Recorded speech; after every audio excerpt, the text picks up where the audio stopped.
¿qué tal? ¿Cómo estáis? Bienvenidos una vez más al canal de Lord Guzmán.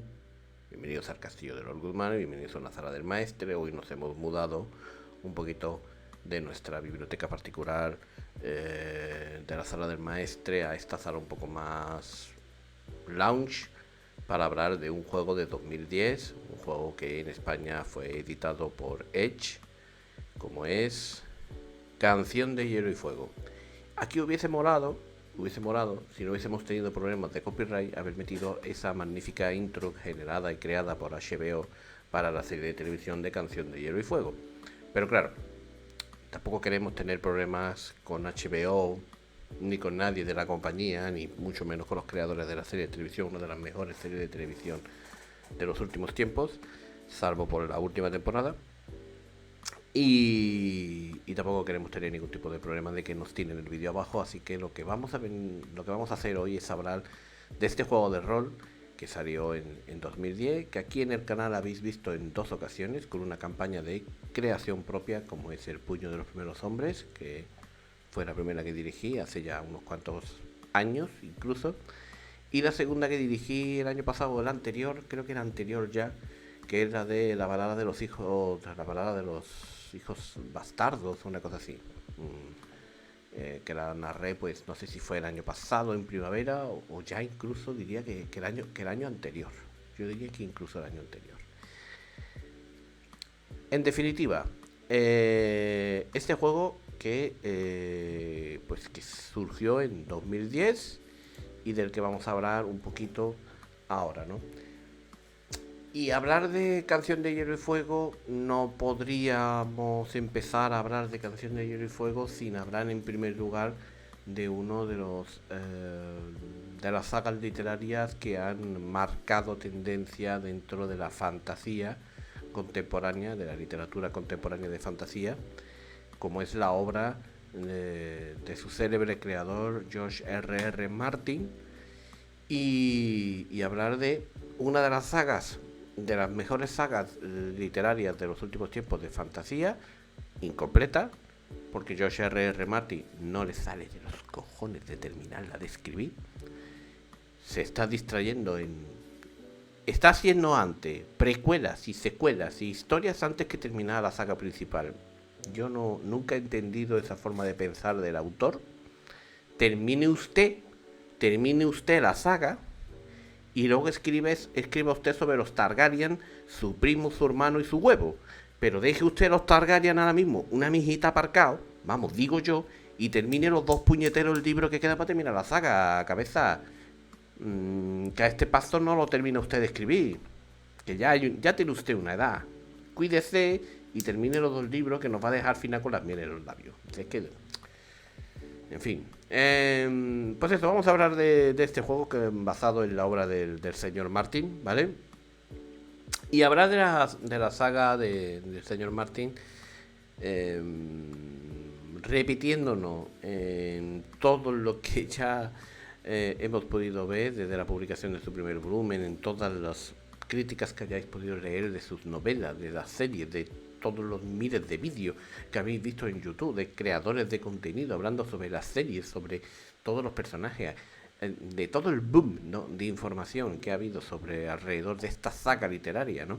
Que hasta los padres y madres de este puñetero país le han puesto a sus hijas Daenerys de la Tormenta o Arya Stark, cosas por el estilo, porque la gente se volvió loca, literalmente, perdió los nervios, se le fue la pinza a la mayoría de la gente por culpa de esta saga y de esta serie de televisión.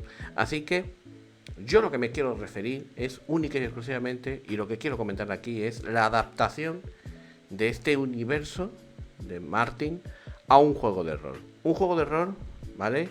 Creado por el escritor norteamericano que en España sale de la mano de Edge Entertainment, ¿vale? Su creador es Robert, ¿cómo se llama? Robert J. no sé qué. Robert J. algo. Y Robert J. Schmidt o Schuller o una cosa así, ¿vale? Schuller creo que es.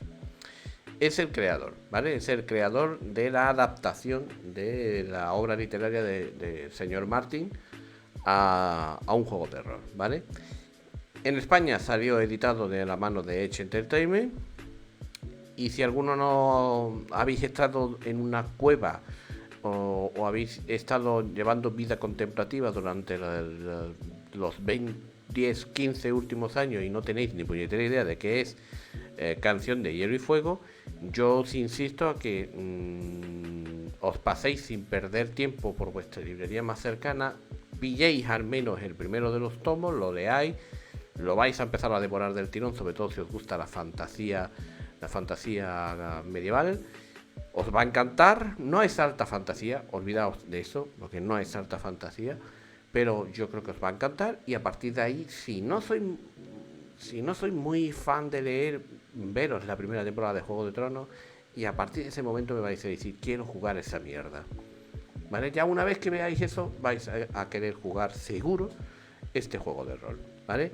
No vais a salir inmune de lo que suceda ahí, ¿no?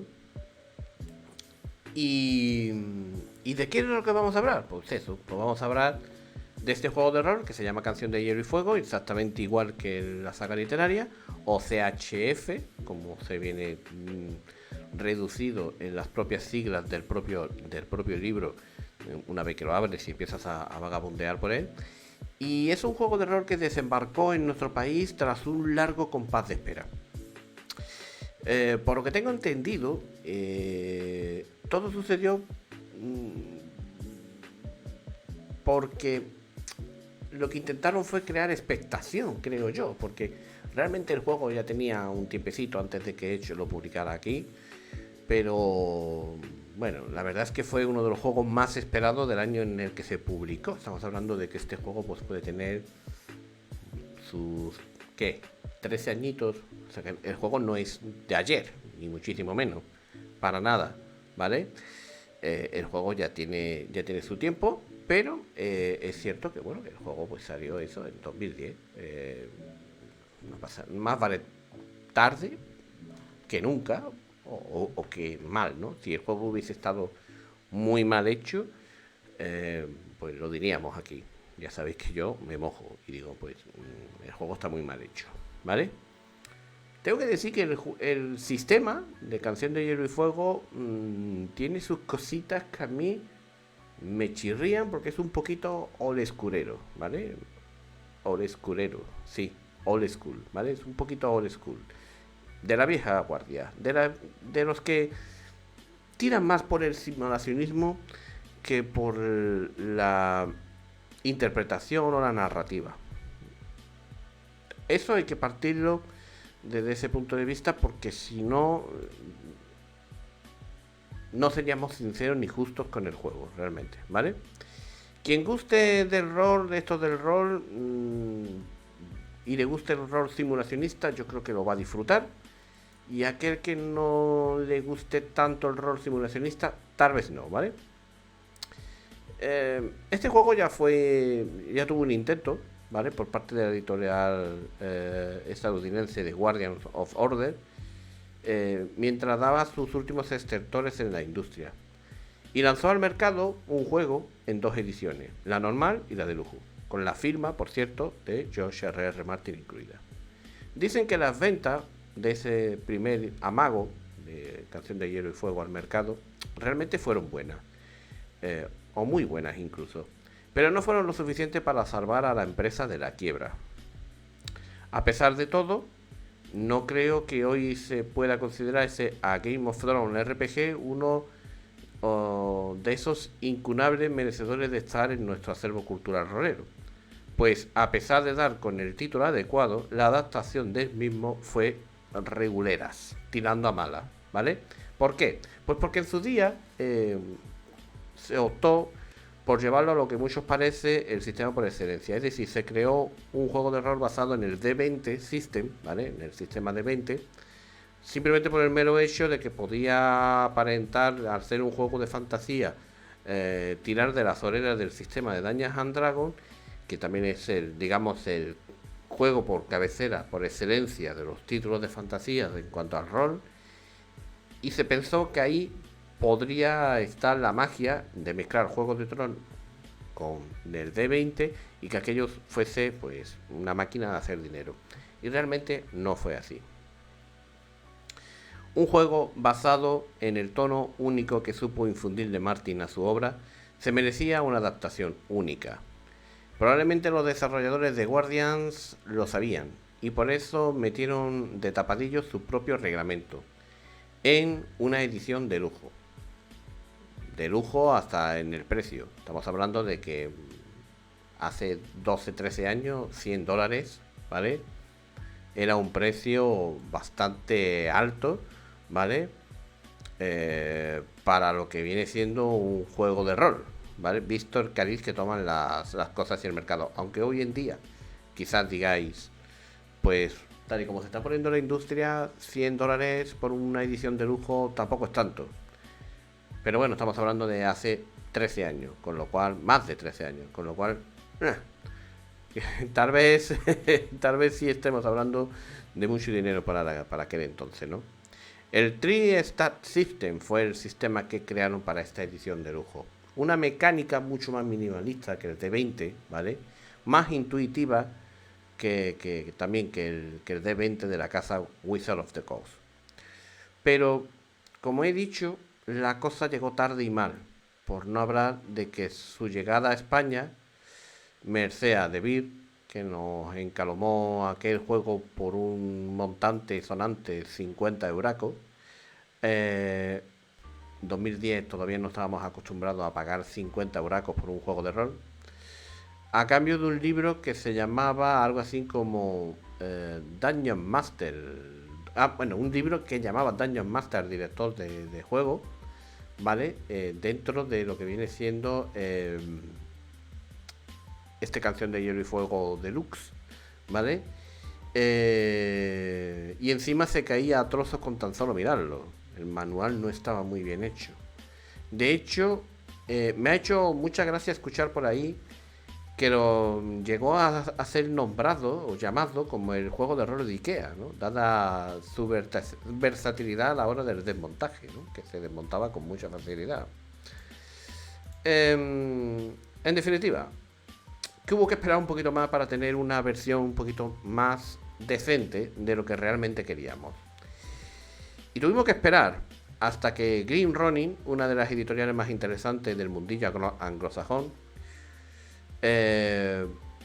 pugnaba con la excelente Catalyst Game Labs por ser posiblemente las más punteras de ese momento, se atreviera a lanzar una licencia que prometiera tantos éxitos como dificultades a desarrolladores. Porque coger el toro por los cuernos de Juego de Tronos no era algo baladí, y menos teniendo en cuenta que veníamos de un fracaso comercial sonado, ¿no? Sin embargo, aquello prometía que si se hacía bien podía ser todo un éxito. Sabemos perfectamente que la obra de Martin ya por aquel momento había invadido totalmente la cultura geek y la cultura freak de todo el mundo, porque ya HBO había lanzado la serie de televisión y eso había hecho que, aparte de lo que había conseguido Martin con su saga literaria, llenando salones, aulas, con gente comentando los libros, bueno, pues ya no solamente habíamos llegado a los salones a las clases de instituto y de universidad, a los lugares de friki, no, ya nos habíamos metido en oficinas, en transporte público, en tu café, en el bar, hablando con tu vecino. Ya todo el mundo hablaba de Juego de Tronos, con lo cual la posibilidad de que aquello funcionase era incluso mayor que antes de que lo intentaran con aquel mastodonte con sistema de 20. Pero evidentemente también habían dificultades, porque adaptar toda la información de miles de páginas de novelas, todavía inconclusa, vuelvo a repetir, a una línea de juego es algo que, por muchas palmaditas en la espalda que te den, es un curro muy duro y muy pesado. No solamente por la dimensión del mismo, sino porque hay que tener mucha ambición para poder llevar una versión real de un mundo tan amplio a un juego de rol, ¿no? Razón más que suficiente para esgrimir que, salvo traducción e importación, nunca veríamos esta esta barbaridad en tierras patrias. Sin embargo, tuvimos la suerte o la fortuna de que Edge se atrevió, ¿vale? Y no solamente se atrevió a comprar la licencia con idea de tenerla ahí en un cajón para ver si le podía sacar rendimiento económico más adelante, ¿vale? Sino que decidió publicarla, decidió editarla y decidió sacar la mayoría de los libros en castellano, muchos de ellos de la línea de Juego de Tronos. La primera vez que uno coge el libro de Juego de Tronos y se lo echa a las manos, piensa que está ante un manual bastante bien armado, capaz de transmitir la seguridad a jugadores y directores de que podrán echar a rodar sus aventuras en un espacio tiempo razonable, es decir, entre que te lees el manual, más o menos te pones las pilas y tal, o menos te voy a decir que os vaya a comprar el libro esta tarde y por la noche vaya a estar jugando, porque el manual es tocho y hay bastante información en el mismo, pero que en una semana de lectura y preparación y demás, y dándole a tus jugadores un poco de tiempo para que se lean lo básico, yo creo que en una semana sí podríais estar jugando. El libro contiene una gran cantidad de información y reglamento para lo poco más de 200 páginas con que cuenta, y repasa los aspectos más importantes de la idiosincrasia de Poniente. Es, yo diría, en definitiva, un juego de personajes, pasiones y cambio. La idea general es presentar un lienzo con un altísimo potencial de evolución. Podemos aumentar nuestra gloria, perderla, llevar nuestra casa hasta la leyenda o sumirla en la más absoluta pobreza. ¿Y por qué digo nuestra casa? Porque en este juego te dan, digamos, la premisa de crear tu propia casa, ¿no? Los Baratheon, los Stark, pues aquí vosotros crearéis vuestra propia casa con vuestro propio escudo de armas y todo, ¿no? Dicho de otra manera, el juego lo que consigue, aunque de forma algo condensada y a veces confusa por su redacción minimalista, es adaptar todo lo que se ha hecho de la saga que esa saga literaria sea enorme, ¿no? De que tenga ese enorme éxito, ¿no? Que supone hoy en día en el panorama literario y que luego le hizo llegar a la pequeña pantalla gracias a Juego de Tronos. Si de una cosa puede presumir Canción de Hielo y Fuego, es que se ha concebido desde un principio con un todo único y se ha diseñado cada uno de los parámetros teniendo en cuenta la naturaleza particular del mundo que Martin ha esbozado en los 7 reinos de Poniente. De igual manera, se ha creado un sistema de reglas que refleje con un equilibrio de detalle y sencillez todos los valores que conforman las coordenadas de la línea literaria. Estas coordenadas son básicamente los personajes, con su variedad en edad, condición y cuna, las casas nobiliarias, las intrigas cortesanas, que aquí son muy importantes, y por supuesto en un juego de este tipo, combate tanto individual como masivo. Pero como os estaba contando, la casa lo es todo. Y es que en el mundo de Juego de Tronos, cada individuo ejecuta su parte del plan cósmico desde donde le toca según su cuna, condición, edad y sexo. Todo el mundo puede influir en los acontecimientos de la vida, por pequeño que sea su papel. Desde el hijo del jefe de la casa hasta el cocinero que trabaja para ellos, ¿no? De lo que nadie se libra, ni pastor, ni meretrín, ni mozo de cuadra, ni conspirador, caballero o noble, es de la poderosa sombra de una casa nobiliaria. Y en este juego son muy importantes. Las casas son los aglutinadores del poder y los medios por los que se articula todo lo que ocurre bajo el sol de Poniente. Tanto es así que el juego invita al grupo de jugadores a crear, como ya os he comentado, la casa a la que van a servir, antes siquiera de ponerse a crear la propia ficha de personaje. Pero no nos engañemos, no podremos, al menos con el reglamento en mano, vivir bajo las casas más importantes que se recogen en la obra literaria. Es decir, no podremos ser un Baratheon, o ser un Lannister, o ser un Stark, en teoría, con reglas en mano. Aunque yo siempre os invito a que este tipo de cosas las hackeéis un poco a vuestro gusto, porque coño, ¿por qué no me voy a poder comprar Canción de Hielo y Fuego y ser un Stark si yo soy un Stark de cuna? Pues coño, hacerlo, ¿vale? Es cierto que normalmente el juego está construido para que más bien seáis una casa vasalla de una de las grandes. Esto, si lo miráis bien, es muy acertado, pues permite a los jugadores y directores distanciarse lo suficiente de la trama principal de la Guerra de los Reyes, de todo lo que hay en Poniente, ¿vale? Para crear historias paralelas con suficiente entidad propia para no resentirse en cierta condición de no estar siendo fiel al canon o al hilo argumental. Pero de verdad, si queréis hackear y ser un star, o lo que hice yo, meter una partida con los en el muro, ¿vale? Con los guardias de la noche, pues hacerlo. Si os da la gana, voy a hacerlo. Nadie os va a poner ningún puñal en el cuello para que no lo hagáis. No se le pueden poner diques al mar. Aún así, seguimos hablando de crear una casa vasalla. ¿Y cómo se hace todo esto? Bueno, normalmente se suele aplicar mediante una serie de rápidas mecánicas en tablas aleatorias, ¿vale? Y también con algunos puntos donde tenéis posibilidad de decisión. Con estas tablas y estas pequeñas decisiones de los jugadores, vosotros iréis, digamos, creando vuestra propia casa.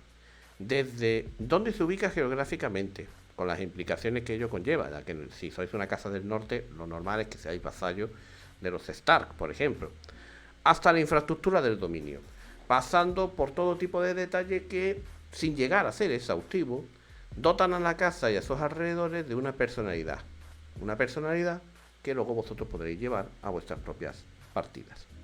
De hecho, casi podemos considerar a la casa en sí como un personaje más que evoluciona con el tiempo, con sus características, sus puntos fuertes y sus puntos débiles.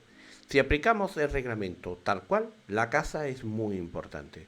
Yo he narrado varias aventuras en Canción de Hielo y Fuego y no hemos hecho casa en ningún caso. Asimismo, el número de jugadores influye en la tirada de la confección de la casa. Eso también hay que tenerlo en cuenta. Más jugadores, más tirada, más, digamos, color coge la casa, ¿no?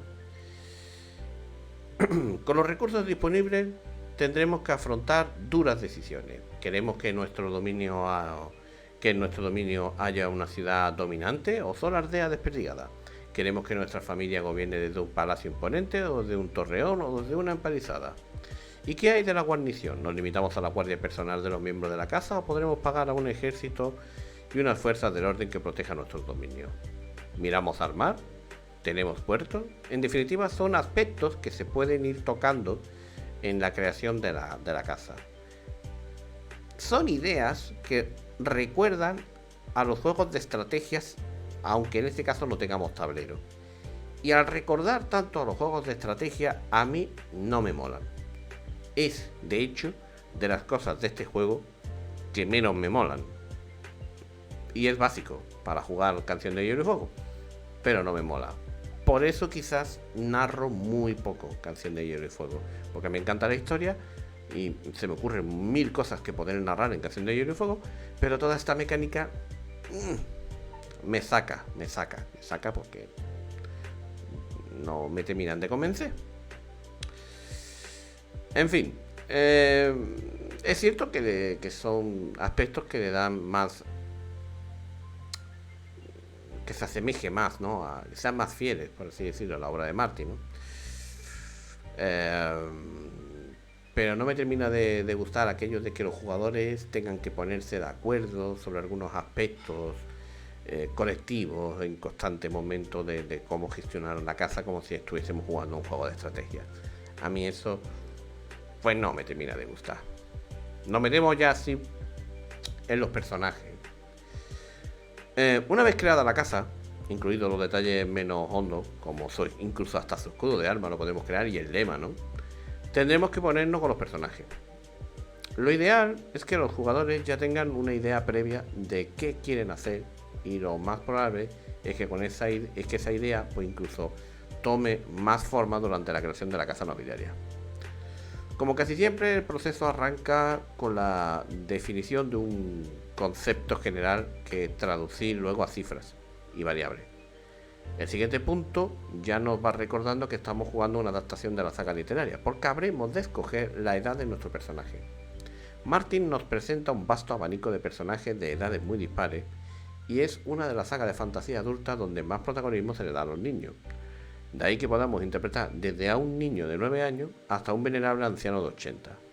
La edad, aparte de color a la campaña y fidelidad al espíritu de la novela, también nos va a servir para establecer los puntos de desarrollo del personaje. Mientras más mayor seamos, más puntos tengamos, ¿vale? El rango máximo de habilidad inicial y los puntos de creación que disponemos para adquirir especialización dentro de cada habilidad también variará. El siguiente paso consiste en elegir el perfil de personaje que interpretaremos. Para que nos entendamos, los perfiles son como las clases de Dungeons and Dragons, por poner un ejemplo. Conceptos muy generales dentro de los cuales podremos encuadrar a nuestro alter ego. Por ejemplo, en el perfil de guerrero caben todo tipo de personajes con ascendente combativo, ¿no? Desde caballeros ungidos, miembros de la guardia, mercenarios, bandidos, caballeros errantes. Los perfiles no son excluyentes, por lo que en vista de ajustarnos al concepto inicial, se permitirá potenciar habilidades de varios perfiles para dar lugar a lo que se llama un perfil mixto. Han de entenderse los perfiles como meras guías para orientar al jugador a la hora de asignar sus puntos, en según qué habilidades. A continuación se adquieren las habilidades propiamente dichas. Empezaremos con un rango de 2 en cada una de ellas y habremos de gastar nuestros puntos determinados por nuestra edad en mejorar el valor de las mismas. La lista de habilidades es corta, reflejando más bien amplias áreas de conocimiento que luego podremos salpimentar con nuestras respectivas especialidades, y consultaremos cuántos puntos de desarrollo podremos gastar en especialidades según edad y procederemos, es decir, primero gastamos puntos de habilidades y luego podemos crear especialidades según nuestra edad y los gastaremos esos puntos para crear esas especialidades. Seguimos con la determinación del trasfondo del personaje, que viene a ser una serie de coordenadas morales para ayudar al jugador a la interpretación de su personaje. Aquí entran conceptos tan abstractos como el objetivo vital, la motivación, la virtud, el vicio, así como los beneficios y defectos. Todo ello para dar matices o color a un personaje, sobre todo para que vosotros a la hora de interpretarlo pues tengáis, digamos, más de lo que tira, más chicha, que no todos sean números. Todos estos valores pueden conseguirse mediante tiradas aleatorias en las correspondientes tablas en caso de que el jugador sea perezoso a la hora de decidir el trasfondo de su personaje. Yo recomiendo que alguna vez lo hagáis aleatorio porque salen cosas muy random y os vais a reír mucho con lo que se suele pasar, ¿no? Todo juego de rol que permite una creación de personaje donde la historia del personaje se genera de manera aleatoria, pues da momentos de mucha risa. Creedme que lo he vivido con mi club de rol Squadrago infinidad de ocasiones. En cuanto al sistema, el sistema a muchos les recordará a otro juego. No importa tanto la innovación como el acertado enfoque para que un juego cuya mayor vistosidad no está en eternas sesiones de lanzamiento de dados, sino en la urdimbre de intrigas y maquinaciones que vayan dando forma a Poniente. Básicamente, se establece una dificultad conforme a una tabla correspondiente de dificultades y se tiran tantos dados de 6 caras como puntos se tengan gastados en la habilidad. Recordemos que aquí las habilidades recuerdan al viejo Warhammer Fantasía, donde se dan citas, conceptos que podríamos identificar propiamente como habilidades con otros que más bien serían características o atributos en otro juego. Cada punto de especialización permite tirar un dado extra, pero al final tendremos que quedarnos tantos dados como puntos de habilidad tengamos. Es decir, si por ejemplo vamos a hacer una tirada de combate y tenemos 3 dados en nuestra habilidad, pero tenemos una especialización con una espada de 2 manos, podemos tirar un dado más al ser especialista en la espada de 2 manos, es decir, tirar 4 dados, pero solo nos quedaríamos con 3 dados para sumar, ¿vale? Y superar esa dificultad. Descartaríamos claramente el de menor valor, el que menos número haya sacado. Si por ejemplo de esas 4 tiradas hemos tenido 3 4, un 2, pues descartaríamos el 2. Una de las cuestiones capitales a las que nos enfrentamos en este juego, y a los que se enfrentaron los desarrolladores a la hora de crear este juego, fue el trasladar todo el tema de las intrigas palaciegas que se ven tanto en la serie de Canción de Hielo y Fuego, las intrigas. Lo cierto es que la saga de novela es un crisol de intrigas, conspiraciones, planes y traiciones que dotaban al relato de un carácter muy propio. Y en la serie de televisión pues también pasaba. Era normal que los desarrolladores quisieran trasladar este concepto que en sí conforma otro personaje al reglamento, y puede que aquí radique uno de los primeros puntos de controversia a la hora de jugar Canción de Hielo y Fuego. Porque tratar uno de los ingredientes más importantes como una mera tirada de voluntad o subterfugio parecía poca cosa, aunque en opinión de algunos quizá lo mejor hubiese sido dejarlo así. El caso es que la conspiración cuenta con un capítulo de reglamento enterito y exclusivo. Para ello se ha adoptado la perspectiva de combate social, como si fuese un combate, sí. Combate al fin y al cabo. Siguiendo la filosofía del manual en otros tantos aspectos, se nos dota de una completa serie de herramientas entre actitudes, puntos fuertes y débiles, etc., para entablar un duelo en el que podremos realizar uno de los objetivos también configurados previamente, que sería, por ejemplo, sacar información, ocultar información o espiar. Este combate se desarrolla a lo largo de 10 completos pasos que a primera lectura resultarán tan engorrosos y lastrosos que si queremos que la narración sea fluida, nos va a costar mucho llevarlo a cabo. No cabe duda de que la familiarización con la regla haría que el proceso se volviese mucho más sencillo de acometer, pero yo como director de juego, cada vez que he intentado ver cómo meter la intriga en Canción de Hielo y Fuego, siguiendo la regla, a mí me parece excesivamente tedioso. Tan tedioso que sin duda para mí no merece la pena. Aunque hay gente que sí creen que sí, que merece la pena, como el resto del reglamento, ya que la intriga es flexible y opcional, pero para mí, yo creo que lo mejor es dejar que la intriga se desarrolle con la propia inventiva de los jugadores y haciendo pues las típicas tiradas de subterfugio para espiar y de engañar y de ese tipo de cosas, ¿no? Carisma para caer bien y ese tipo de cosas que hemos visto en tantos juegos de rol que tiran de la intriga sin necesidad de tener un reglamento tan avanzado y de tratarlo ni mucho menos como un combate. Ya digo, hay directores que piensan que sí merece la pena toda esta base de reglas para hacer la intriga en Canción de Hielo y Fuego. A mí no me mola el sistema de intriga de Canción de Hielo y Fuego y no la he jugado nunca ni creo que lo haga. O sea, yo creo que buscaría otra forma de hacerlo, pero no haría jamás un combate social para narrar las intrigas palaciegas en rol. No voy a ahondar en los aspectos más técnicos del juego, concretamente el combate individual y el de batalla.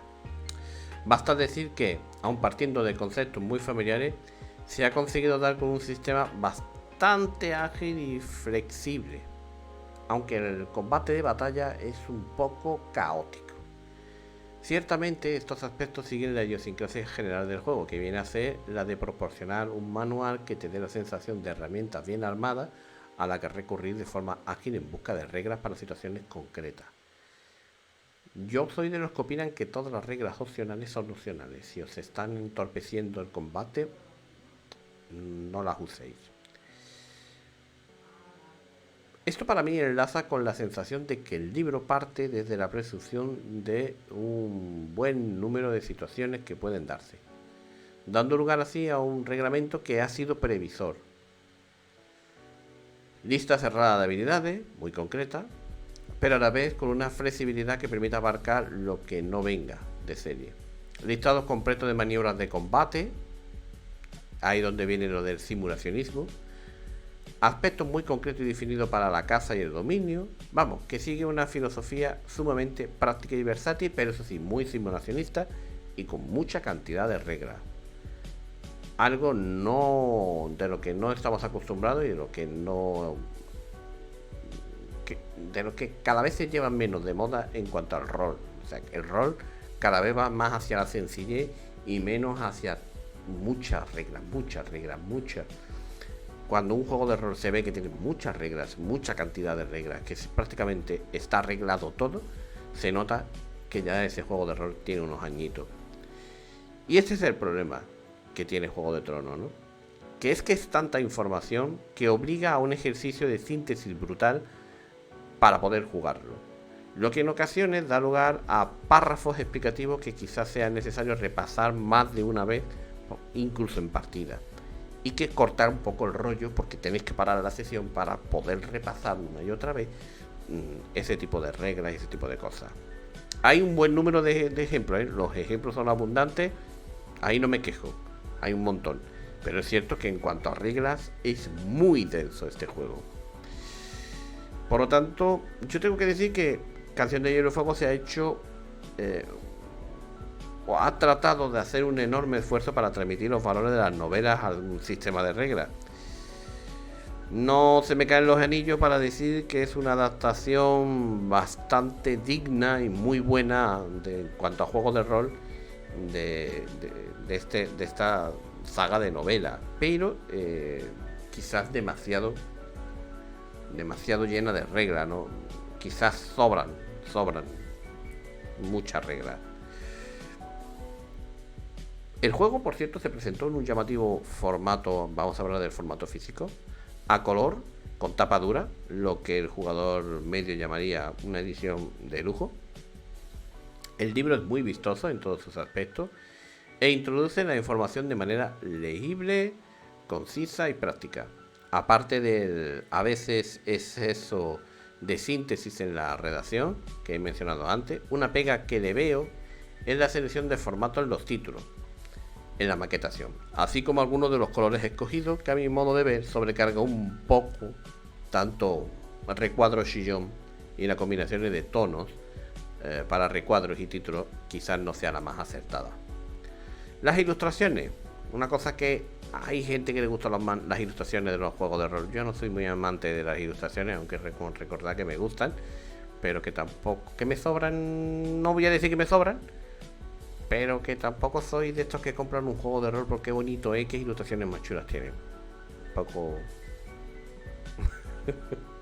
Pero bueno, hablando de las ilustraciones de este juego de rol, podemos decir que son irregulares. En ocasiones nos podemos topar con un trabajo muy decente y una ilustración muy llamativa y muy chula, mientras que en otros casos las ilustraciones parecen de mero trámite, llegando incluso a no hacer honor al manual y con una calidad regulinchi, ¿vale? Esta irregularidad, no obstante, no desmerece el resultado global del propio manual. La edición en sí es de las mejores que he visto, teniendo en cuenta que estamos hablando de Edge, que tiene algunos juegos de rol con unas ediciones muy chulas y otros juegos de rol un poquito no tanto. Pero bueno, parece que los últimos incidentes de Edge, bueno, los incidentes que tuvo Edge a finales de la década del 2000 al 2010, ¿no? Que salieron algunos manuales un tanto reguleras, pues fueron cosas del pasado, ¿vale? Y que el material que presentaron con esta Canción de Hielo y Fuego fue bastante sólido, ¿no? Está muy bien acabado en todos sus aspectos. La traducción, por cierto, estaba a cargo de un traductor llamado Juan Macolonil, que, bueno, yo al menos lo he leído varias veces en el manual porque he tenido que narrar varias cosas y tengo que decir que la traducción es excelente, muy respetuosa con el canon de las novelas, así que imagino que tuvo que hacer una ardua labor para poder conseguir este acabado, ¿no? En conclusión, Canción de Hielo y Fuego quizás no sea el mejor juego de rol de la historia. Es un juego de rol del que se ven poquitas cosas en internet, pero es un juego de rol que quizás, dependiendo de vuestros gustos, deberíais de darle una oportunidad. Yo soy de los que piensan que si os gusta el simulacionismo, Canción de Hielo y Fuego puede ser un juego que os apasione. No termina de ser un juego simulacionista 100%, porque sí tiene en definitiva un sistema que realmente puede llegar a ser sencillito de entender y de llevar a práctica, si solo cogéis las reglas básicas y no os metéis en pues todo el tema de las intrigas, de las reglas especiales para la corte, las reglas avanzadas de combate, las maniobras de combate, etc, etc, etc. Pero en definitiva yo creo que es un juego de rol muy aprovechable, que yo al menos las veces que lo he llevado a mesa, buena mesa, sobre todo online, han sido bastante positivas en líneas generales, aunque, vuelvo a decir, yo hubiese hecho, aparte de esta versión, yo no sé, yo no me hubiese metido en tanto reglamento. Pero bueno, entiendo que es un juego que tiene ya sus 13 años, que venimos de una época en donde bueno, el rol ha ido evolucionando, sobre todo muchísimo en estos 10 últimos años, hacia un rol más narrativo, con menos reglas y más libertad para crear historias, y que este juego pues, procede de una década y pico antes, y que eso se nota en el peso del propio juego de rol, porque todavía bebe todavía de finales de los 90, principios de 2000, donde el simulacionismo seguía siendo la base a la hora de crear juegos de rol, ¿no? Un sistema con muchas reglas y con un peso muy específico precisamente en las propias reglas. En fin, hasta aquí la sala del maestre dedicada a Canción de Hielo y Fuego. La próxima que hagamos, no sé cuándo será, porque yo voy conforme me va dando tiempo y voy teniendo tiempo y lugar para poder crear estos vídeos. Voy a intentar prepararme el guioncito de otro juego de rol que puede ser que os mole, la reseña, ¿vale? Que tengo en digital, que se llama Casas de Sangre, y que creo que es de No Solo Rol. Y es un juego que no he probado. Así que como no he probado, voy a necesitar varias semanas seguramente para leérmelo un poquito, poder preparar el guión, poderme empapar un poquito del propio juego en sí, de lo que aporta de novedoso al mundillo del rol, ya que como no tengo experiencia personal, como por ejemplo sí tengo con Canción de Hielo y Fuego, que sí lo he jugado y lo he narrado en varias ocasiones, me vais a tener que dar un poquito de tiempo para yo preparar un poquito mejor el guión en este caso, ¿vale? Y la reseña. En fin, lo dejamos aquí. Muchísimas gracias a todos por seguirme. Si os gusta, pues hacérmelo ver de alguna manera, dar un apoyo con un like, compártelo con tu colega, no sé, dime qué bonita tengo la calva hoy, cómo me brilla, ¿no? No sé, ponme un comentario, algo. Y nos vemos en próximas historias del canal. Hasta la próxima. Adiós.